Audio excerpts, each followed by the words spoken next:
বাবা ওই জঙ্গলটা কিন্তু খুব ভয়ানক, তুই এখান থেকে একটু সাবধানে যাবি, ঠিক আছে? আচ্ছা বাবা। ঠিক আছে। কি অবুই তো দেখা যায়। এখন কি করি পাইছি।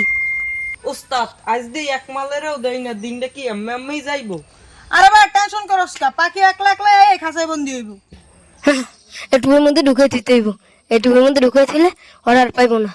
না এই কামটাই করি। ওস্তাদ পাখি মনে হয় পাইয়া গেছি।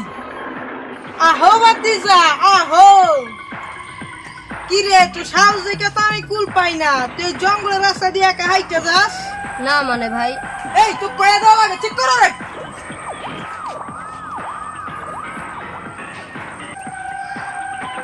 ওস্তাদ কিছুই তো পাই না। ওস্তাদ এমনি মনে হয় কাজ হইব না, ওরে আস্তানায় নিয়ে চলো।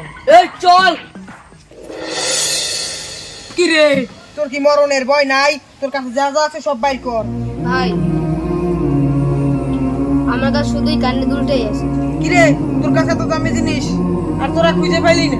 তোর কাছে এত দামি জিনিস তোরা না স্বীকার করলেও পারতি, আমরা তো এটা জীবনেও খুঁজে পাইতাম না। ভাই আমার আব্বু আম্মু বলছে কখনো মিথ্যে কথা বলতে না, আপনি বলছেন তাই আমি বার করে দিছি। কি রে তুই তো এক আজব লোক, তোর মতো লোক তো আমি আর জীবনেও দেখি নাই।